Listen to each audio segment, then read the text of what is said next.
안녕하십니까. YTN 라디오 황보선의 출발 새 아침 황보선입니다. 두 전직 대통령 사면. 지금은 때가 아니다. 문재인 대통령이 어제 기자회견에서 이렇게 명확히 분명히 선을 그었습니다.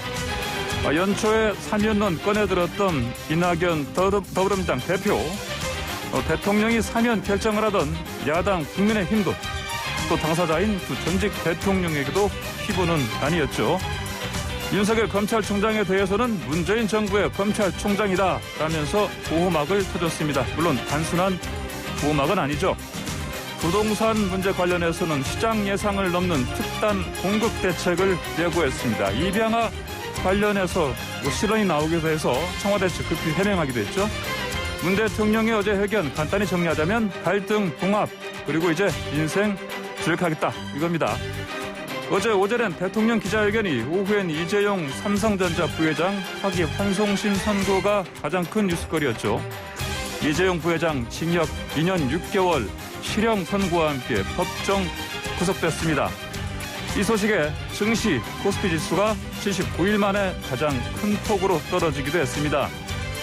코로나19 하루 새 확진자 수 이틀 연속 오늘 300명대 예상됩니다.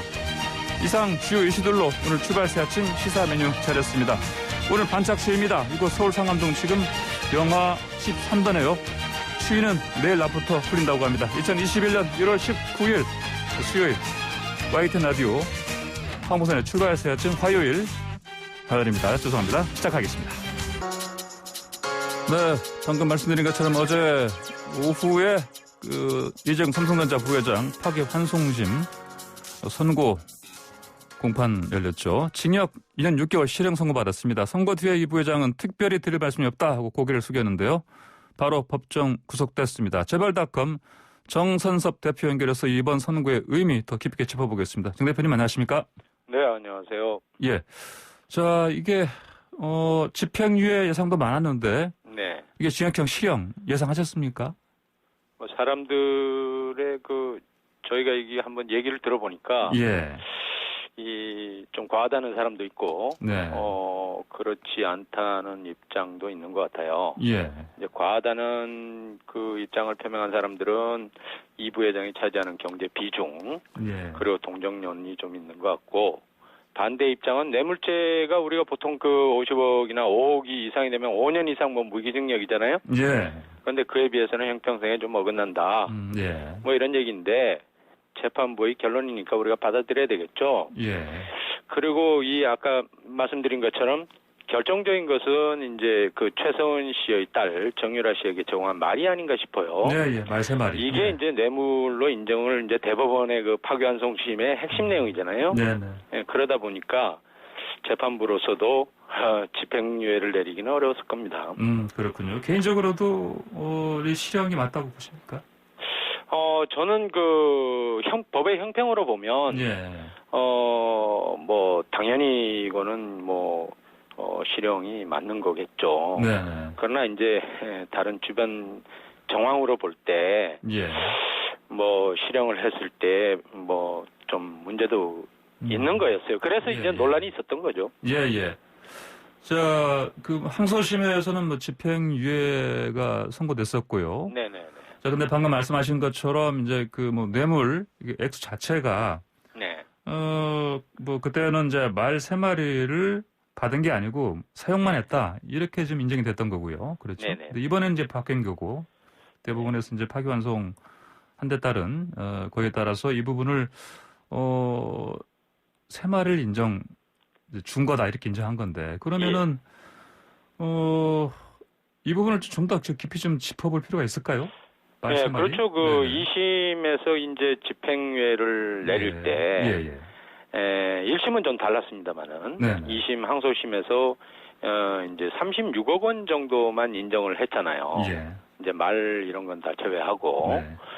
그랬었는데, 결국 이제 3가지가 이제 뇌물의 핵심인데, 예. 보면 승마용 말을 구입하는 대가, 사용 처분권, 이게 이제 한 34억 정도 되고, 또 이제 한국 동계 스포츠, 영재센터인가 그런 데 지원하는데 한 16억 정도를 포함해서, 이제 그때보다 50억 원이 더 늘어나는 상황이 됐죠. 예. 결국 그 금액면으로 볼 때 86억 원이라는 거는 사실은 5년 이상의 형량이 맞는 거라고 봐요. 그렇죠. 그런데 이제 다른 어떤 그 외부적인 요소 이런 것들이 감안되어서 아마 절반인 실형을 내린 것 같습니다. 예. 자, 뭐 아까 말씀하신 것처럼 집행유예 예상하는 분들은 아무래도 그 이제 사내 준법 감시제도 뭐 재정비 하기 위한 그 기구를 만들어서 가동했다 이런 부분 때문이었는데. 예. 근데 이제 실제로 재판부에서는 근데 이제 이게 뭐 어떤 실제로 제대로 그 작동이 안 됐다 이렇게 판단한 걸로 봐야 되겠죠? 이게 그 사내 그 준법 감시 기구가 설치된 것이 항소심에서 그것에 대해서 나중에 활동 내역을 평가할 수 있다. 이래서 사실상 뭐 논란이 좀 있었죠. 이게 그 형량을 줄여주기 위한 무슨 어떤 사인 아니냐. 뭐 이런 얘기가 있었습니다만 이번 그 판결 결과를 보면 이 준법 감시 제도 감시위원회 이것이 반영된 측면도 있다라고 봐요, 저는. 전혀 없지는 않다고 봅니다. 물론 재판부에서는 감시위가 준법 감시위가 실제로 실효성이 충족하지 못했다 뭐 이런 그 얘기를 했습니다만은 왜 그렇게 보느냐 하면 이 전문심리위원이 3사람이 있었잖아요. 이 사람들이 평가를 하는 기준이 3가지가 있었어요. 첫 번째는 조직의 지속 가능성, 그다음에 불법 비리에 대한 선제적 방지, 뭐 위법 행위에 대한 사후 조치, 이 3가지를 평가를 했는데 2사람은 부정적인 것, 1사람은 긍정적인 것으로 평가했잖아요. 근데 아까 말씀드린 것처럼 양형 기준상 5년 이상인데 절반으로 된 것은 어느 정도 준법감시위의 이 어떤 평가를 좀 넣은 게 아닌가. 그렇게는 좀 해석할 수 있을 것 같아요. 그렇군요. 자, 그러면 재판부가 이제 이 선고하면서 이 부장에게 바른 기회를 줬습니다. 이 부장은 뭐 특별히 드릴 말씀 없다 이렇게 답했습니다. 이 얘기는 어떻게 해석하고 싶습니까? 아니 뭐 특별히 할 말이 있겠습니까? 본인이 굉장히 허탈하겠죠. 그동안 2017년부터 무려 3년 동안이나 이 국정농단 문제로 본인이 재판을 받아왔잖아요. 또 구속됐다가 풀려났다가 그러니까 여러 가지 뭐 그 과거도 회상될 것이고 아마도 뭐 어떤 말을 하기에는 정말 어려운 그런 심정 아닌가 봅니다. 그러니까요. 1심에서 구속됐을 때라면 뭐 어떤 게 달라진 것으로 좀 보십니까? 달라진 것은 아니고 그때는 이제 5년형을 받아서 이제 구속이 됐었는데 1년 있다가 2017년 2월 달인가요? 그때 이제 그 1심이 있었고 그 2심이 확정돼서 집행유예가 될 때까지 한 1년 걸렸어요. 나와서 다시 이번에 이제 2년 6개월을 받아서 남은 형량이 이제 1년 반인데 또 뭐 그때랑은 뭐 구속된다는 건 뭐 차이점이 없죠. 자, 그 이제 뭐 지난해 그 1년간 코로나 이 와중에 삼성전자가 지난해 4분기 매출이 이른바 그 어닝 서프라이즈 30조 이런 이제 실적을 달성했는데 자, 그러면 이제 이 여러 가지로 지금 뭐 국내외 시장 환경에 대해서 우려도 사실은 많이 있는데 이번 이 부회장 실형 판결이 영향을 끼칠까요? 영향이 뭐 그렇게 과도하게 있어서는 안 되겠죠. 그러나 그 삼성이 차지하는 한국 내의 경제 비중으로 볼 때 조금 그 악영향이 있을 것으로는 봅니다. 그런가 하면 이게 오너 리스크가 본격적으로 이제 불거진 상황이잖아요. 그러니까 뭐 구속된 이후에 삼성이 과연 어떻게 될 것인가 하는 우려도 있을 것이고 그것이 뭐 어제 주식시장에도 뭐 선반영됐습니다만은. 우리나라의 경제계에 대한 외부의 이미지도 나빠질 것이기 때문에 분명히 뭐 악영향은 있을 겁니다. 하지만 이런 부분들이 다른 측면에서 보면 삼성이 가지고 있던 이 오너 리스크가 해소되는 어떤 국면에 있다. 그런 긍정적인 측면도 있죠. 만약에 어제 뭐 실형 선고가 아니고 집행유예 됐다. 그랬다면 어제 뭐 시장 반응, 특히 어제 증시 같은 게 말씀하신 것처럼 그 삼성 관련 주식들이 일제히 다 하락했는데 또 코스피도 사실은 떨어졌고요. 어떻게 됐을 것으로 보십니까? 저는 그 판결이 그렇게 났을 경우에는 예. 어저께처럼 그렇게 과민 반응을 네. 보이지는 않았을 가능성이 있다 그렇게 보긴 합니다. 예. 그런가 하면 삼성전자를 비롯해서 그룹 내의 계열사들이 상당수가 핵심 계열사들이 실적이 좋아졌거든요. 예. 예. 근데 사실 이제 이번에 이런 선고가 나오기 전에도 사실은 이제 워낙 우리 주식시장이 과열됐다는 얘기가 많았었고 그래서 네네. 한번 조정 기간 거치지 않겠냐 이런 얘기 나왔었는데 네. 이제 이 부회장 이제 실형 선고로 그냥 일종의 조정을 거치는 셈이 된다고 볼 수도 있겠습니다 보니까. 그렇죠. 그 예. 주식시장이라는 건 항상 그 예. 투자와 투기가 존재하기 때문에 네. 그 거품이라는 게 있고요. 예. 올랐다가 내렸다가 이런 과정을 겪는데 아마 제대로 제자리를 장기적으로 보면 찾아가지 않겠어요? 예. 그리고 우리 주식시장은 과다하게 거품이 일었다 이렇게 표현하기는 좀 어려운 상황이에요. 네네. 그런가 하면 앞으로 삼성전자를 비롯해서 지금 보여주고 있는 실적을 기준으로 봤을 때 사실은 과거에 지형적 리스크 이런 게 작용하면서 저평가된 측면도 없지 않기 때문에 저는 그렇게 우리 주식시장이 우려할 정도는 아니다 그렇게 봅니다. 예, 알겠습니다. 자, 어제 근데 요즘 참 이익공유제에 대한 논의가 나오지 않습니까? 네네네. 이거에 삼성전자도 사실은 대표적으로 언급되는 기업인데 어떻게 생각하십니까? 그 이익공유제는 사실은 이번이 처음은 아니에요. 예. 과거 이명박 정부 시절에도 이익공유제라는 말이 나왔죠. 그런가 하면 그때 이제 양극화가 워낙 심하기 때문에 막대한 이익을 남기는 기업의 이익을 사회에 환원해야 된다 이런 취지였죠. 네. 그래서 동반성장위원회라는 것도 만들었잖아요. 그리고 무역이익이니 무슨 협력업체 이익공유제니 이런 얘기들이 나왔습니다. 근데 어쨌든 이런 얘기가 나오는 것은 우리 사회의 양극화가 심각하다는 어떤 문제에서 출발하는 거거든요. 그런데 기업이나 이런 부자들이나 이런 특정 계층에서 사회의 전체 이익을 증대시킬 수 있는 그런 방향은 모색해야 되는 그런 단계라고 봐요. 하지만 기업의 이익을 지나치게 공유라는 차원에서 배분적 정의만 하면 그것이 결과적으로 어떤 동기부여가 상실되기 때문에 이 부분하고 잘 균형을 맞춰야 된다고 봅니다. 예, 자, 삼성이 이제 그럼 총수 없이 이제 사장들 체제로 이제 운영되게 됐는데 경영에 앞으로 어떤 영향을 미칠 것 같습니까? 삼성은 그동안에도 시스템 경영을 많이 해왔기 때문에 계열사별로 무리 없이 경영을 할 것이라고 보고요. 다만 이제 우리나라의 대기업 집단의 총수들을 보면 크게 이제 인사라든가 재무 투자라든가 이런 것을 최종 결정하는 위치에 있거든요. 그래서 공백에 따른 그런 데 대한 차질이 좀 우려되긴 합니다만은 문제없이 잘 해결해야 되겠죠. 예. 자, 벌써 국민청원 사면 요구가 올라와 있어요. 이 부회장에 대해서. 네네. 이런 건 어떻게 보십니까?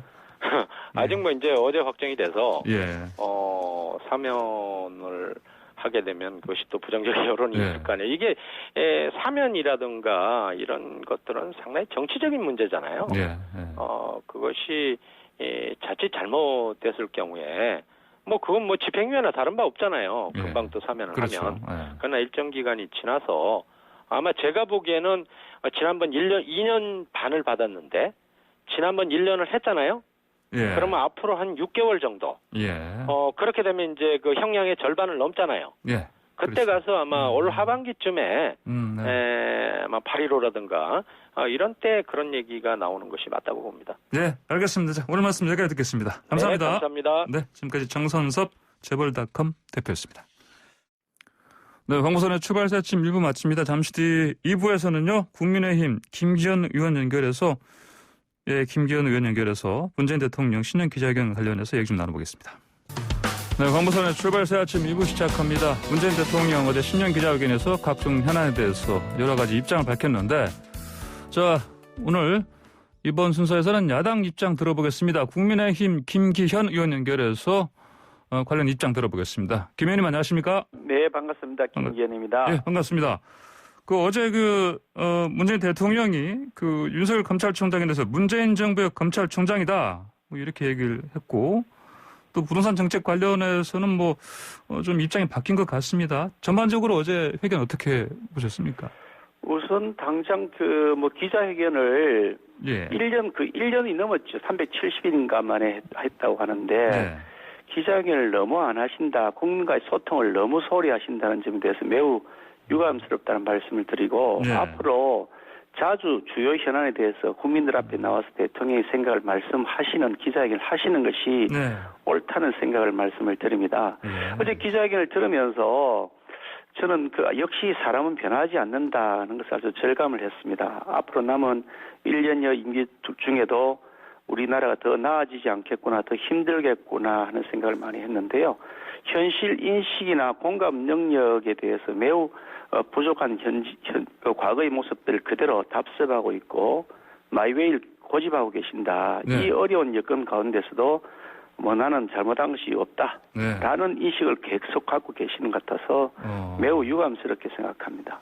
근데 이제 어제 부동산 관련해서는 일정 부분 잘못했다고 시인하는 건 아니었습니까? 어제 신년사에서도 그 말씀이 잠시 있었고 어저께도 있었는데 어저께는 잘못했다 말씀하신 건 아니고요. 예. 그게 성공하지 못했다 이렇게 말씀을 하셨는데 예. 딱 하나 부동산 문제에 대해서 그 말씀을 하셨고요. 예. 이 부동산 문제도 이번에 기자회견 하면서 그랬지 작년에는 계속해서 부동산 종합 대책의 효과가 서서히 나타나고 있다. 예. 과열 현상을 보이던 주택 시장이 안정화되고 집값 상승세가 진정되는 양상을 보인다. 이렇게까지 완전히 동떨어진 말씀했거든요. 예. 그게 상황을 악화시킬 때 악화시켜서 이제 아무렇 치면 거의 말기까지 상황에 와 있습니다. 부동산을 말씀을 드리면 예. 제일 심각한 문제가 우리 국민들에게는 집 문제일 겁니다. 그런데 서울을 기준해서 보면 집이 평균값 지금 10억을 좀 넘어서고 있는 상태인데 아니 이 봉급 생활 하시는 분이 한 달에 부부 다 벌어서 아낀다 하더라도 500만 원 저축하기가 거의 불가능할 텐데 500만 원씩 저축해도 1년에 6천만 원이고 10년 하면 6억밖에 안 되고요. 20년에도 12억인데요. 12억밖에 안 되는데 20년 모은 다음에도 집 한 채 제대로 못 사는 겁니다. 이런 절망적 상황인데 집값을 떨어뜨려야 되는 거죠. 집값이 안정화되는 것이 아니고. 근데 말씀하신 내용들은 보면 그냥 했던 재탕 삼탕들 얘기일 뿐더러 아직 말로만 혁신적인 대책, 빠른 공급, 특단의 대책 그러시는데 그게 벌써 부동산 문제가 나온 게 언제입니까? 아직도 계속 검토만 하고 있으면 어떡합니까? 지금 내놓을 때도 넘어도 한참 넘었죠. 그러니까 답답하기 짝이 없다는 겁니다. 수요 예측을 제대로 못했다. 그 사유로 1인 가구가 급격히 늘었다 이런 얘기 했지 않습니까? 유동성이 많이 풍부해졌다 시중에 또 금리가 낮다 세대수가 증가했다고 원인이라고 하시는데 그거 당연한 겁니다. 누구나 다 뻔히 아는 얘기입니다. 시중에 유동성 늘어난 거 이제 아셨습니까? 저금리인 걸 이제 아셨습니까? 세대수가 증가한다 1인 세대가 증가하는 걸 이제 아셨습니까? 벌써 언제부터 이런데요. 벌써부터 예측되었던 이거 그것을 다 예측한 상태에서 주택 공급 대책을 세워야 되는 겁니다. 지금 그것 때문에 집값이 폭등했다는 건데 천만의 말씀입니다. 집값이 폭등하기 시작한 게 계속 올라왔지만 특별히 폭등한 게 작년 7월부터입니다. 작년 여름부터 시작해서 이게 폭등을 했는데요.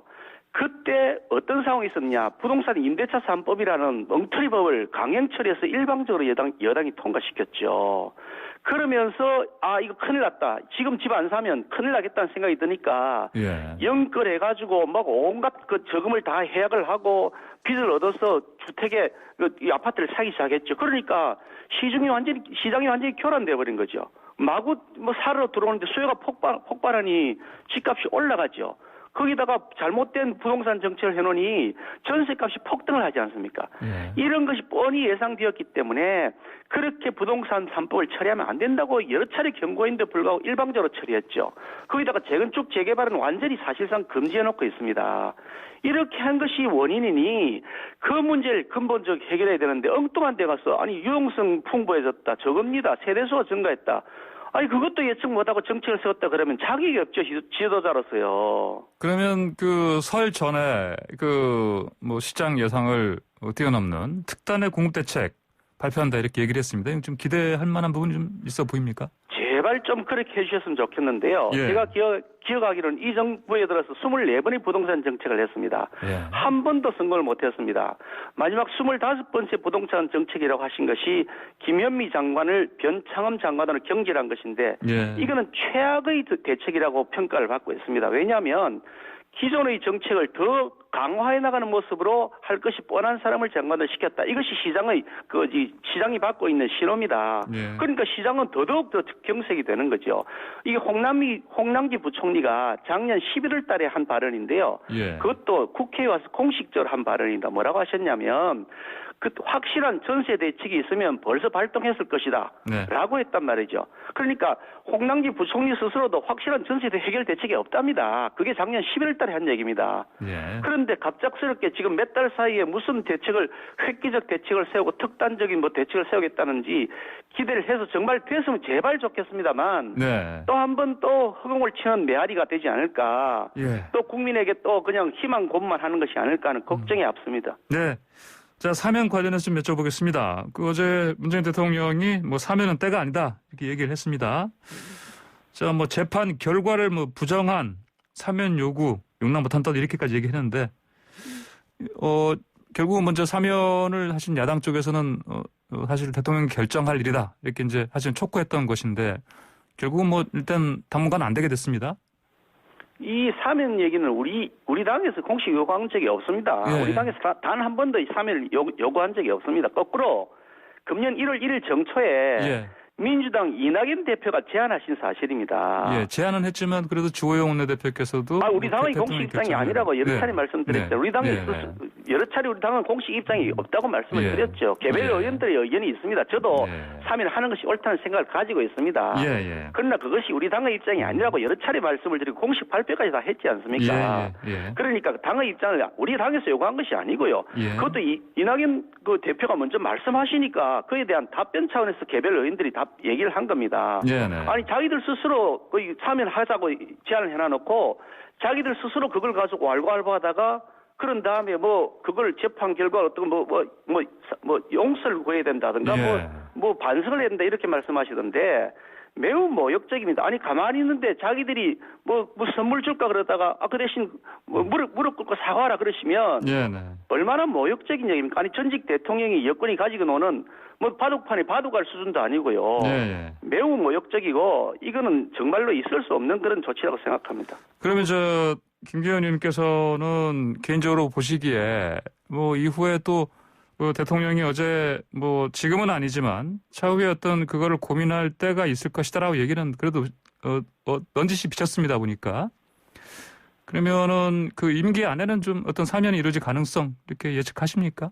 글쎄 저는 그 대통령 본인 스스로께서 예. 결정하실 일이기 때문에 예. 제가 무슨 점치듯이 말씀드릴 수 있는 게 아니라서 네. 얘기할 수는 없는데 네. 이 사면 문제는 여당 스스로가 필요해서 제안한 겁니다. 그러니까 이낙연 대표가 네. 그냥 공짜 선물로 내놓으신 게 아니고 자신의 입장이나 민주당의 입장 그리고 대통령의 지지도가 떨어지고 있는 현실 이런 것들 때문에 예. 국면 전환 차원에서 자기들 스스로 필요에 의해서 제안을 했다가 네. 그 친문 극렬 세력들이 반대한다고 생각되니까 발을 뺀 것이다. 저는 그렇게 판단을 하고 있습니다. 그렇게 판단하시면 이제 4월 재보궐선거가 끝난 이후에는 이 사면론이 다시 또 불거질 수 있는 상황 아니겠습니까? 만약에 그렇게 되신다면? 저는 어저께 그렇게 공식적으로 공개적으로 말씀을 드렸는데 제가 대통령의 참모진이라고 한다면 3월 1일 3일절에 사면하도록 건의하겠다. 제 생각은 그렇다고 말씀을 드렸는데 그건 대통령의 판단사항이다. 제가 말씀드릴 수 있는 제 의견인 것이고요. 그동안 지금 국민 정서 이렇게 말씀하시던데 공감대 말씀하시던데 아니 그동안 윤석열 총장과 추미애 장관의 대립 과정에서 추미애 장관이 잘못했다는 여론이 압도적으로 높았는데도 그냥 그대로 다 그냥 넘어갔지 않습니까? 국민 공감대와 정서 어떻게 고려했습니까? 조국 장관 임명할 때 한번 보세요. 조국 장관 임명할 때 절대 안 된다는 의견이 압도적 다수였는데도 불구하고 임명했지 않습니까? 그러다가 결국 이제 그 온갖 비리 문제로 지금 재판을 받고 있고 일부 유죄 판결이 이미 나고 있는 상태고요. 이런 형태로 자신들이 필요할 때는 이 정권은 그냥 자기들 마음대로 하고 입을 다물고 뒤에 숨어 있다가 또 자신들이 여러 가지 입장 난처할 때는 국민 정서 이렇게 내세우고 있다. 예. 그래서 내로남불이라는 여기를 넣는다는 말씀을 드리고 싶습니다. 예, 알겠습니다. 자, 지금 김 의원님 이제 외통위 소속이시지 않습니까? 그렇죠? 네, 그렇습니다. 예. 아무래도 저것 좀 여쭤봐야겠어요.